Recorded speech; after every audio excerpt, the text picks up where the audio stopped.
Lectio Divina. Lectio Divina.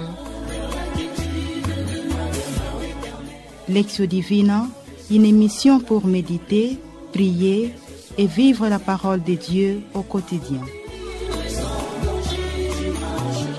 Lectio Divina. Lectio Divina.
Chères auditrices, chers auditeurs, voici le moment de Lectio Divina. Votre émission de la lecture priante, lecture méditative de la parole de Dieu. En ce troisième dimanche de Carême, l'Église Notre-Mère nous propose une méditation tirée de l'Évangile de Saint Luc, chapitre 13, versets 1 à 9. L'Évangile de Jésus-Christ selon Saint Luc, chapitre 13, versets 1 à 9. Apprêtons-nous dans un milieu calme pour la prière, avec nos Bibles, pour démarrer avec nous ces moments de méditation et surtout de la prière avec la parole de Dieu. Ainsi, pour commencer, nous allons consacrer le moment de méditation entre les mains du Seigneur en chantant, en invoquant l'Esprit Saint. Elimo Santo Yakae, Elimo Santo Yakae, quitte l'abisso e quitte l'abisso e quitte l'abisso e Elimo Santo Yakae, Elimo Santo Yakae, quitte l'abisso e quitte l'abisso e quitte l'abisso e. Au nom du Père, du Fils et du Saint-Esprit. Amen. Le Seigneur ait tendresse et pitié. Bénis le Seigneur, ô mon âme, bénis son nom très saint. Tout mon être, bénis le Seigneur, ô mon âme, n'oublie aucun de ses bienfaits. Le Seigneur ait tendresse et pitié. Car il pardonne toutes les offenses et te guérit de toute maladie. Il réclame ta vie à la tombe et les couronnes d'amour et de tendresse. Le Seigneur ait tendresse et pitié. Le Seigneur fait œuvre de justice. Il défend le droit des opprimés. Il relève ses desseins à Moïse. Aux affaires d'Israël, ses hauts faits. Le Seigneur ait tendresse et pitié.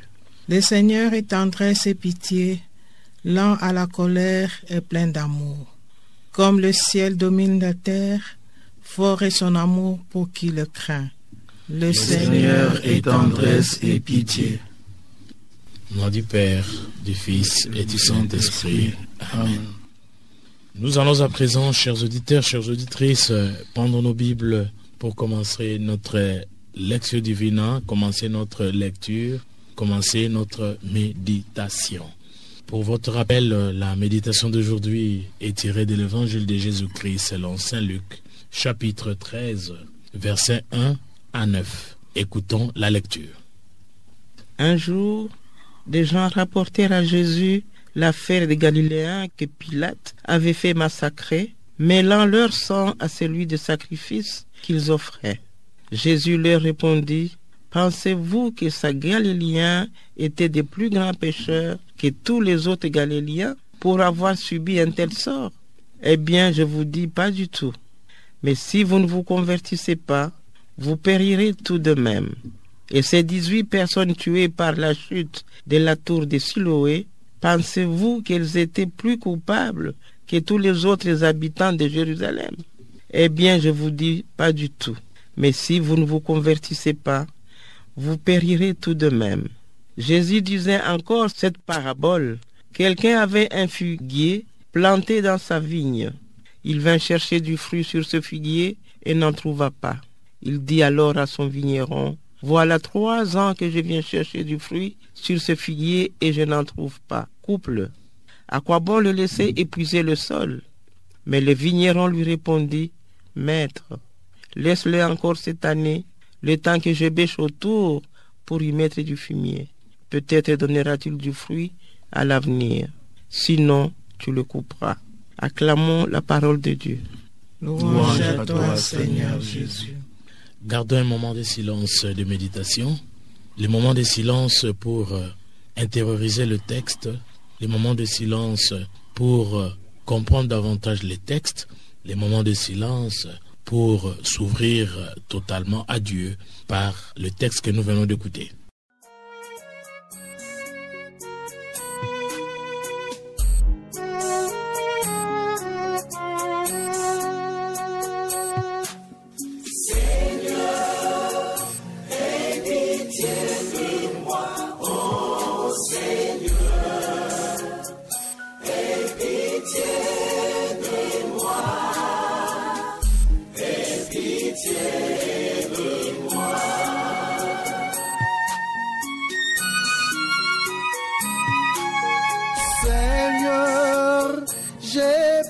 J'ai contre toi, Seigneur, et pitié de moi dans ta miséricorde.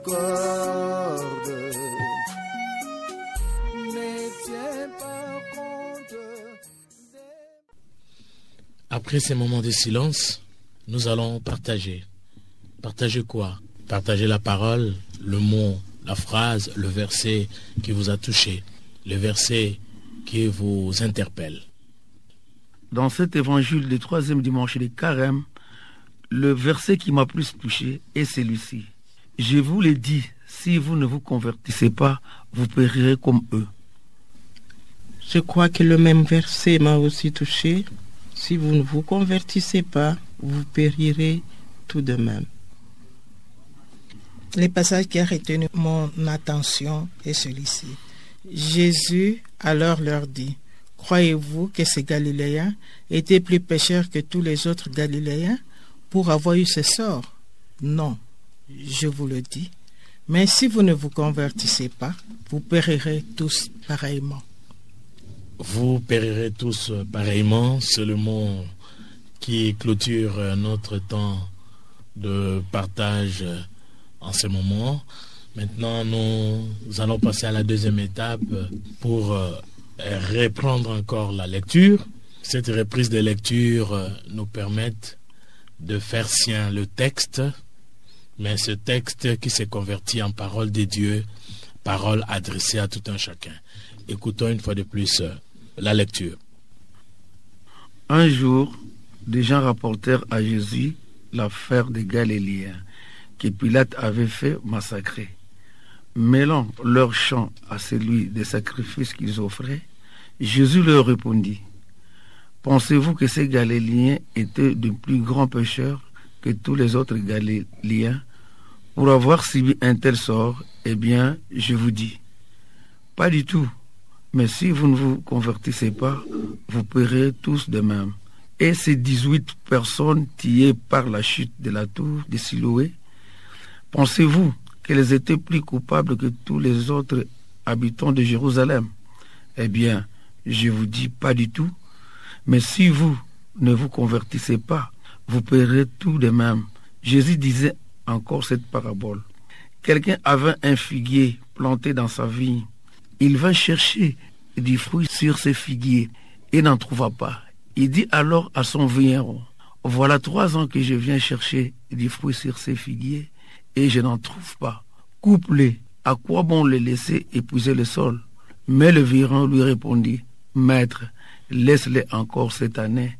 Le temps que je bêche autour pour y mettre du fumier, peut-être donnera-t-il du fruit à l'avenir. Sinon, tu le couperas. Un moment de méditation.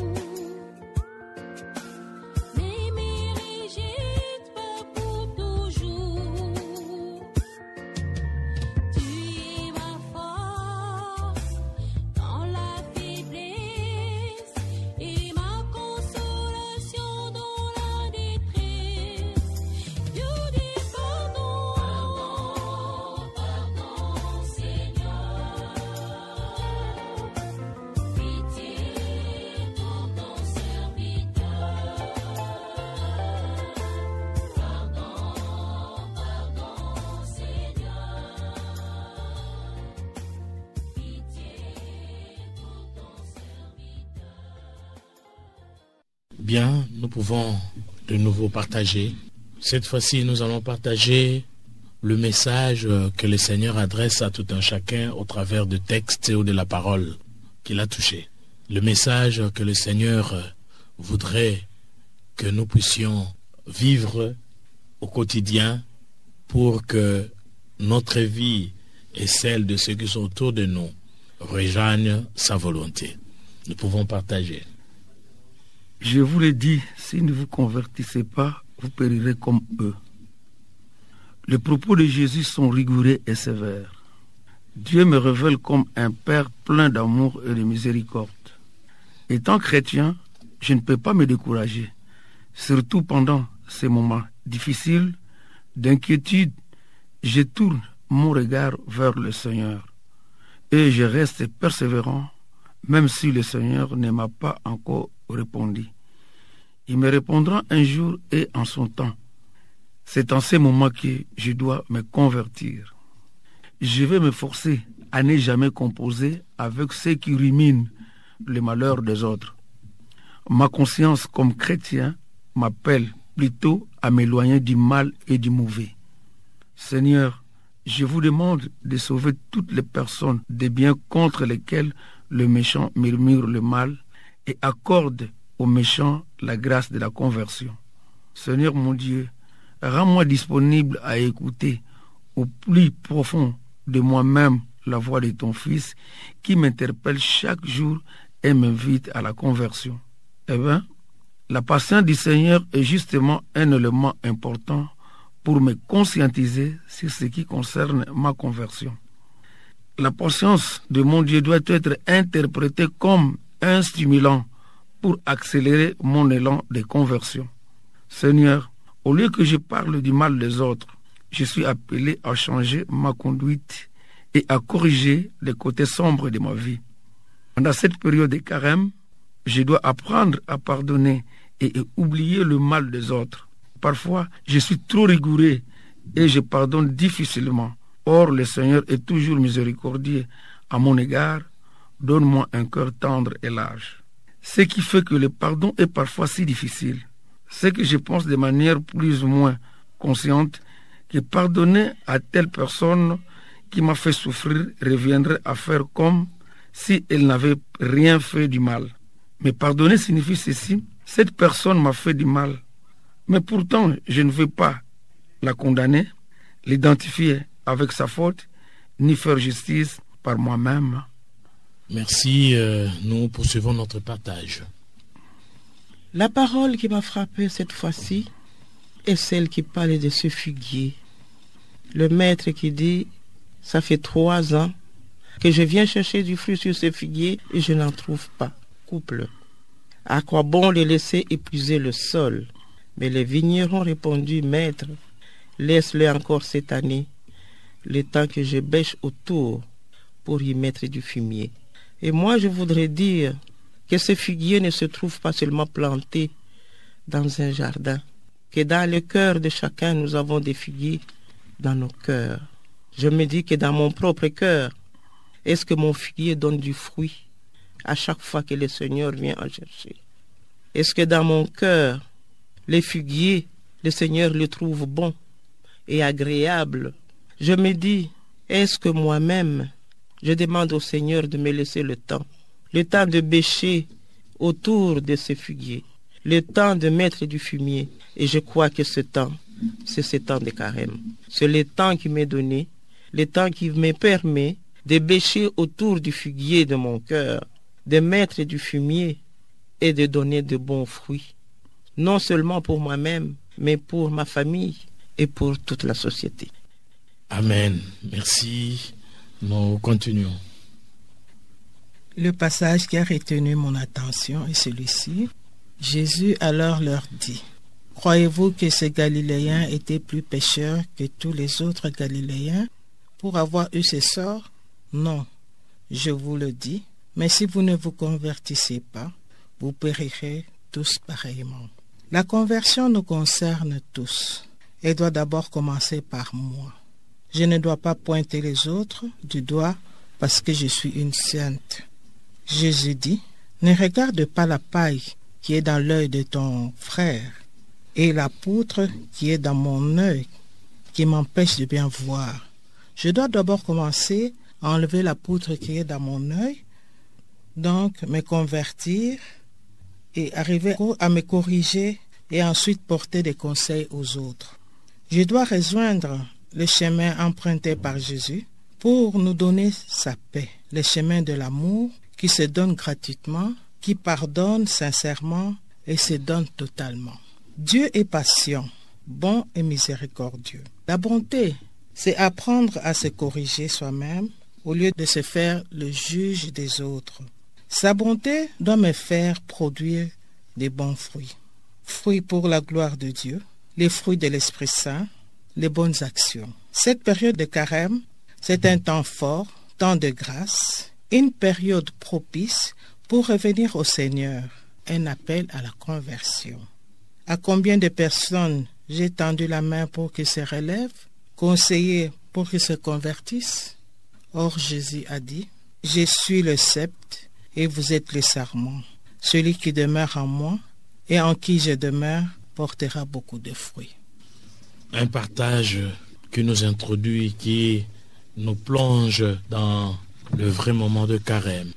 Écoutons une fois de plus la lecture pour la 3e fois. Cette fois-ci, le Seigneur qui vient de nous parler, le Seigneur qui vient de nous interpeller, écoutons-le davantage pour préparer une réponse digne.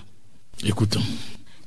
Un jour, des gens rapportèrent à Jésus l'affaire des Galiléens que Pilate avait fait comme massacrer, mêlant leur sang à celui des sacrifices qu'il offrait. Jésus leur répondit, « Pensez-vous que ces Galiléens étaient des plus grands pécheurs que tous les autres Galiléens pour avoir subi un tel sort? Eh bien, je vous dis, pas du tout. Mais si vous ne vous convertissez pas, vous périrez tous de même. » Et ces 18 personnes tuées par la chute de la tour de Siloé, pensez-vous qu'elles étaient plus coupables que tous les autres habitants de Jérusalem? Eh bien, je vous dis, pas du tout. Mais si vous ne vous convertissez pas, vous périrez tous de même. Jésus disait encore cette parabole. Quelqu'un avait un figuier planté dans sa vigne. Il vient chercher du fruit sur ce figuier et n'en trouva pas. Il dit alors à son vigneron, « Voilà 3 ans que je viens chercher du fruit sur ces figuiers, et je n'en trouve pas. Coupe-le. À quoi bon le laisser épuiser le sol ?» Mais le vigneron lui répondit, « Maître, laisse-le encore cette année, le temps que je bêche autour pour y mettre du fumier.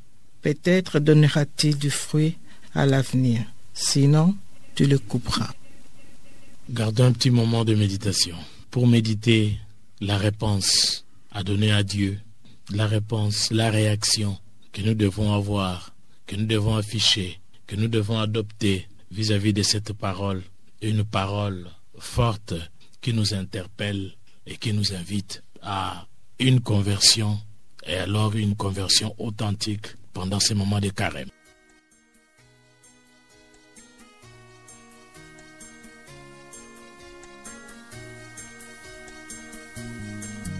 pour les guerres, les violences et les haines qui déchirent notre monde égaré, pour les pauvres qu'on méprise, pour les justes qu'on condamne, pour les hommes qui divisent. Père, pardonne-nous. Père, pardonne-nous.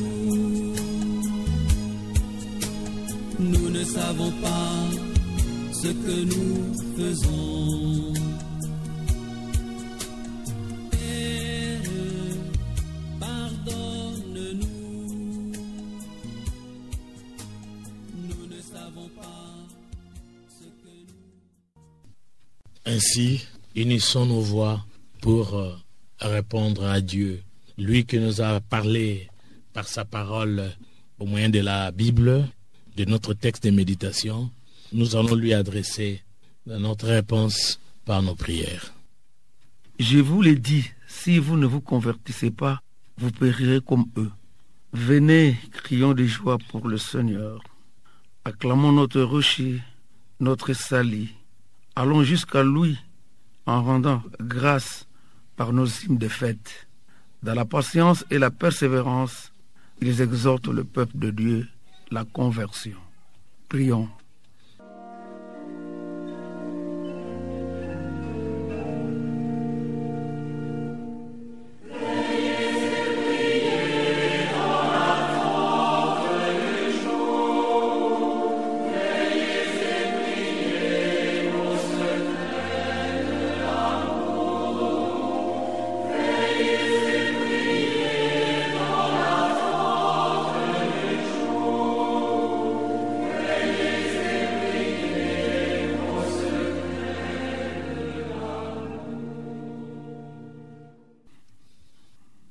Jésus alors leur dit, « Croyez-vous que ces Galiléens étaient plus pécheurs que tous les autres Galiléens pour avoir eu ce sort? Non, je vous le dis. Mais si vous ne vous convertissez pas, vous périrez tous pareillement. Seigneur, tu es le juste juge. Tu n'es pas venu nous juger, mais nous sauver. Mais nous serons jugés sur l'amour. Envoie sur moi ton Esprit Saint, afin que je demeure toujours près de vous, pour pouvoir me sacrifier, me dépouiller de moi, de s'humilier et être capable de consoler, de comprendre et d'aimer les autres. Prions le Seigneur.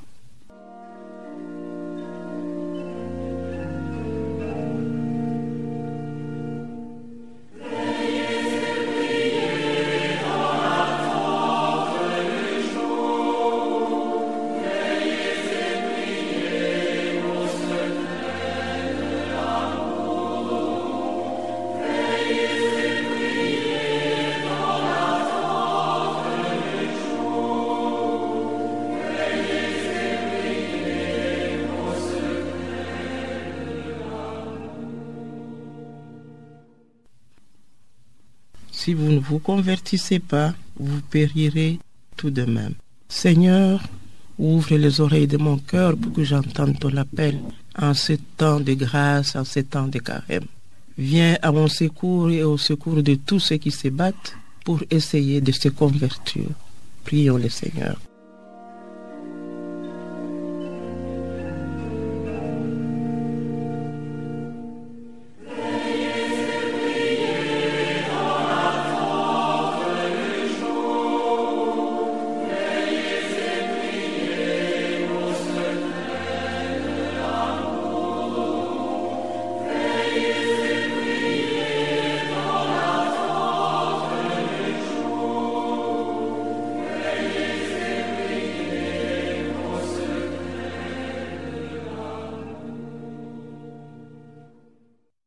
Voilà, chères auditrices, chers auditeurs, nous sommes à la fin de notre lecture divine d'aujourd'hui. Pour votre rappel, nous avons médité l'évangile de Jésus-Christ selon Saint Luc au chapitre 13, du 1er au 9e verset. En ce troisième dimanche de temps de carême, l'Église Notre Mère nous donne une opportunité, un moment favorable pour que nous puissions revenir au Seigneur. Au travers de cette parole, nous voyons le Maître, le Seigneur, qui nous invite à la conversion. Une conversion urgente, une conversion pas à la manière du monde, pas à la manière des autres, mais une conversion à la manière de lui-même Dieu, qui nous interpelle, qui ne nous condamne pas, comme les gens qui sont venus le voir pour chercher à expliquer pourquoi le malheur est-il arrivé à ses contemporains. Et ça, c'est une pensée historique. Quand le malheur nous atteint, ça signifie que nous avons péché. Quand le malheur nous atteint, c'est parce que nous ne sommes pas bien conduits. Nous voulons plus tourner les regards vers les autres. Voilà l'évangile d'aujourd'hui. Interpelle tout un chacun et m'interpelle à ne pas voir plus le mal qui est dans l'autre, mais de voir d'abord ce qui me concerne. Comment je peux approcher Jésus, comment je peux me corriger et revenir sur le droit chemin pour me réconcilier avec Dieu. Voilà le message que le Seigneur nous donne aujourd'hui. Nous réconcilier avec Dieu. En ces temps favorables de carême, nous réconcilier avec Dieu. Ne pas condamner, ne pas garder des cultures rétrogrades, ne pas garder des pensées historiques et théoriques, mais plutôt chercher à rétablir ma relation avec le Seigneur pour que je puisse vivre dans ce bonheur que Dieu a pourvu pour ceux qui le craignent. Le temps de patience que Luc introduit dans son texte par rapport au figuier qui ne produit pas, je dois considérer ça comme un don du Seigneur pour moi, un don qui m'invite à porter les fruits de conversion, les fruits d'amour. Et cet amour pour Dieu, cet amour pour le prochain. Ainsi, ensemble, saisissons cette occasion pour revenir au Seigneur. Saisissons cette occasion pour que le temps de carême soit un moment réellement de réconciliation qui se concrétise par le fruit des conversions, les changements de direction dans la prière, dans le partage et dans le pardon. Ainsi, chères auditrices, chers auditeurs, nous sommes dans la joie de réaliser cette émission avec la participation de Jérôme Le Malozolo, fidèle de la chapelle Saint-Paul 10e rue Limité. Et de maman Jeannette Munda Badibanga, de la paroisse Saint-Albert de ma campagne.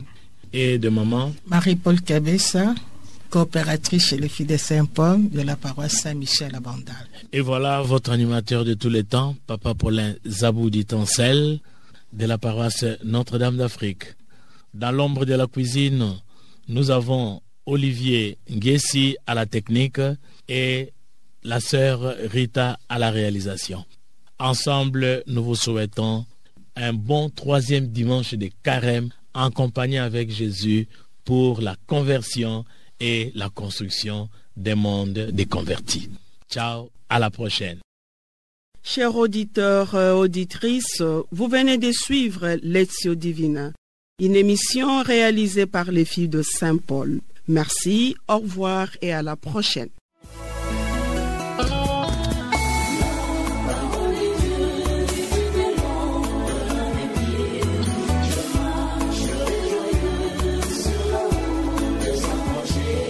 Lectio Divina. Lectio Divina. Lectio Divina, une émission pour méditer, prier et vivre la parole de Dieu au quotidien. Lectio Divina. Lectio Divina.